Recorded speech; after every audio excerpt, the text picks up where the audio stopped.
আসসালামু আলাইকুম বন্ধুরা, কেমন আছো তোমরা? আশা করি ভালো আছো, সুস্থ আছো। আলহামদুলিল্লাহ আমিও ভালো আছি, সুস্থ আছি। আমি তো রেহানা ইসলাম তোমাদের মাঝে নিয়ে আসলাম ডেলি ব্লগ। তো এই যে দেখো, আমি অনেকগুলো ডাল ভিজাইছি। এই ডালগুলো দিয়ে আমি আজকে রান্না করব কি, তো তোমাদের সাথে শেয়ার করব। আর তোমরা আমাকে লাইক কমেন্ট কিছুই করো না, শেয়ার করো না। তোমাদের ভিডিও দেখি, তোমরা আমাদের ভিডিও দেখো, কিন্তু লাইক কমেন্ট শেয়ার করো না। কিন্তু এটা ঠিক না, সবার জন্য একই সমান। তো তোমাদের ভিডিও কিন্তু আমার কাছে আসে, আমিও কিন্তু উপর দিকে টান দিব, এভাবে দেখে দেখে টান দিব। লাইক কমেন্ট শেয়ার কিছুই করব না। তো লাইক কমেন্ট শেয়ার হলো এটা বন্ধুর মতো, আর এটা আমাদের ভিডিওটা ফরওয়ার্ডে যাবে এই জন্য। তো একজনের পাশে যদি আমরা একজন না থাকি তাহলে কি হয় বলো বন্ধুরা? তো এই যে এখানে আমি দেখো কত সুন্দর নদীর চান্দা মাছ। তো ওই চান্দা মাছগুলো দিয়ে আজকে আমি কোপ্তা বানাবো। আর এই যে এখানে ডাল ভিজায় রাখছি, এই ডালগুলো দিয়ে আর এই যে চান্দা মাছগুলো দিয়ে আজকে কোপ্তা বানাবো।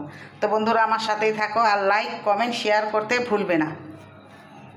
তো এই যে মাছগুলো দেখো বন্ধুরা, খুব সুন্দর মাছগুলো, দেখতে খুব ভালো লাগে। আর তোমরা এই যে দেখো, এগুলো ভালো করে বেটে পরিষ্কার করে ধুয়ে বেটে তারপর কোপ্তাটা বানাইলে খুব ভালো লাগবে। তো আমার সাথেই থাকো, আর আমাকে ভিডিও দেখে লাইক কমেন্ট শেয়ার করতে ভুলবে না। আর যদি বন্ধুরা করে থাকো, তোমাদেরকে অনেক অনেক ভালোবাসা, তোমাদের জন্য দোয়া রইল। তো আমার সাথেই থাকো। বন্ধুরা মাছগুলো আমি ভিজায় রাখছি, তো মাছগুলো ভিজলে আমি ভালো করে পরিষ্কার করে ধুয়ে নিব। এই তো বন্ধুরা, এখানে সকালে নাস্তা খাচ্ছে আয়রামণি। লুডুস না, কি মজা লাগে লুডুস। আর ওই যে আরেক ম্যাডাম রে দেখো, হাত পাও বিছাইয়া, ম্যাডাম কলি হ্যাঁ একটু বাপ লইব। বন্ধুরা বিকালে বসে বসে নিমকি খাচ্ছি, নিমকি খাবো আর চা খাবো। নিমকি আমার অনেক পছন্দ, খুব ভালো লাগে। আর নিমকিগুলা মচমচা।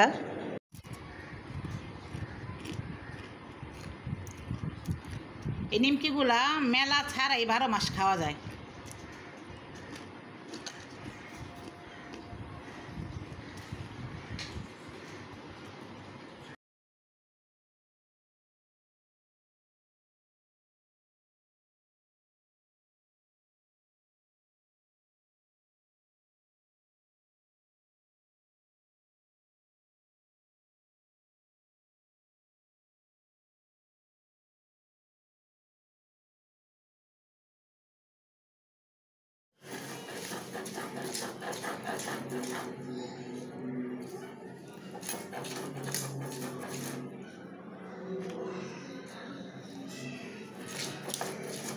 সেই যে আমি চান্দা মাছগুলো ভালো করে মিহিন করে বাইটা নিব, নাহলে যে কাটা আছে কাটা আবার বিন বোঝাইয়া, তো মিহিন করে বাইটা নিব।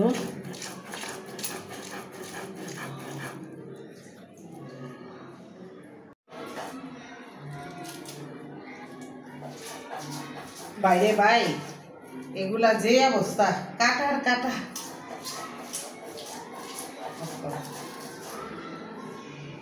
বন্ধুরা চান্দা মাছটা বাইটা নিছি, আর ডাইল বাইটা নিছি, আদা রসুন লবণ ধইনার গুঁড়া হলুদের গুঁড়া মরিচের গুঁড়া, আর এটা হচ্ছে কাঁচা মরিচ।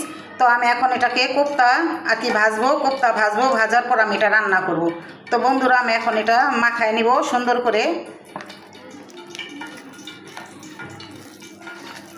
তো এই তো বন্ধুরা মাখানো হয়ে গেছে। তো আমি এটা লম্বা লম্বা করে এটা ভাজবো। আর এই যে এখানে তেলে দিয়ে দিব সাথে সাথে, এই দেখো লম্বা লম্বা করে এইভাবে করে ছাড়বো।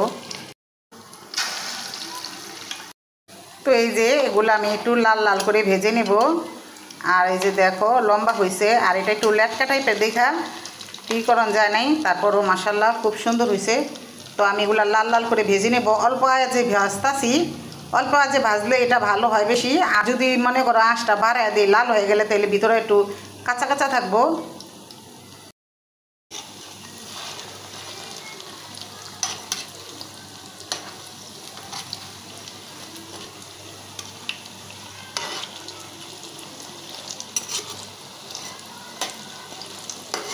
দেখো বন্ধুরা এই বোড়াগুলা অনেক ফুলছে কোপ্তা, আর আমি ফুলার মতো কোনো কিছু দিই নাই, শুধু এখানে মাছ আর ডাল আর কী কী মশলা দিছি তোমরা তো দেখলাই।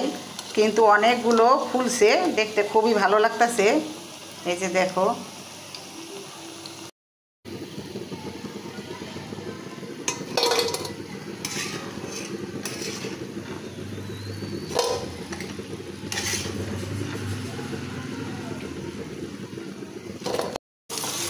আমি এখন পেঁয়াজটা ভেজে নেব।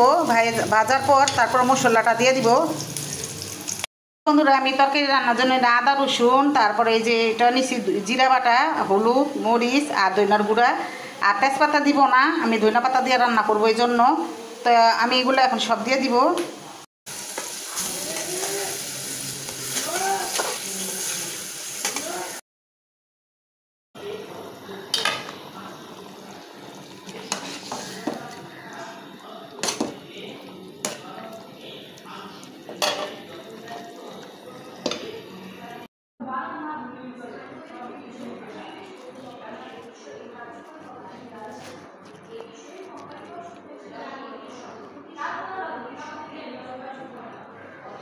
এই তো বন্ধুরা আমার চান্দা মাছের কোপ্তা আলু দিয়ে রান্না করাটা হয়ে গেছে, আর আলহামদুলিল্লাহ খুব মজা হয়েছে।